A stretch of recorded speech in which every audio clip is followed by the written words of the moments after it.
Top Congo FM 88.4, première radio d'information en République démocratique du Congo. Top Congo FM, le journal vous est présenté par Mami Tchela. Excellente condition d'écoute à vous tous.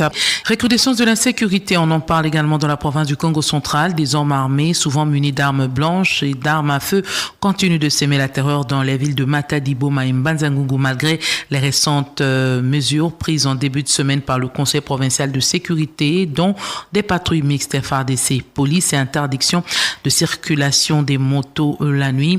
Face à cette insécurité persistante, le député national Pierre Ntsumbu, également président du caucus des députés nationaux du Congo central, exhorte le vice-premier ministre, ministre en charge de l'Intérieur et Sécurité à une action urgente et concrète. Des propos recueillis par Merdicita. La situation est préoccupante à travers la province du Congo central. Mais aujourd'hui, on trouve partout des bandits à main armée avec des armes militaires. Pourquoi les armes militaires se trouvent facilement chez des bandits? Pourquoi parmi les bandits, on trouve des militaires et des policiers? Ce sont des questions véritables. C'est déjà les policiers eux-mêmes, les militaires eux-mêmes qui sont censés nous sécuriser, se trouvent parmi les bandits ceux qui nous agressent. C'est une guerre qui ne dit pas son nom. Il faut aussi souligner que nous sommes à côté de Kinshasa. Chaque fois qu'il y a recrudescence de bandisme à Kinshasa, ces bandits ont tendance à aller se réfugier chez nous. Et quand on arrive au Congo central, ils ne croisent pas les bras, ils opèrent. Et j'ai toujours dit que la force des bandits doit être de loin inférieure à celle de l'État. Autant il y a recrudescence de ces bandits qui sèment la terreur, autant nous devons donc à tous les niveaux, au niveau de la province, au niveau national, de renforcer justement le service de sécurité. C'est vrai qu'il n'y a pas longtemps qu'on a lancé l'opération Ndobo au Congo central. Mais c'est quoi la différence avant l'opération Ndobo?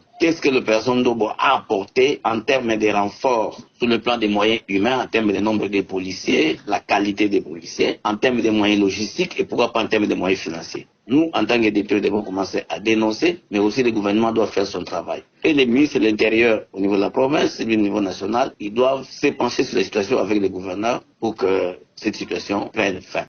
Le député national Pierre Ntsumbu, président du caucus des députés nationaux du Congo central. Top Congo FM 88.4, la fréquence utile.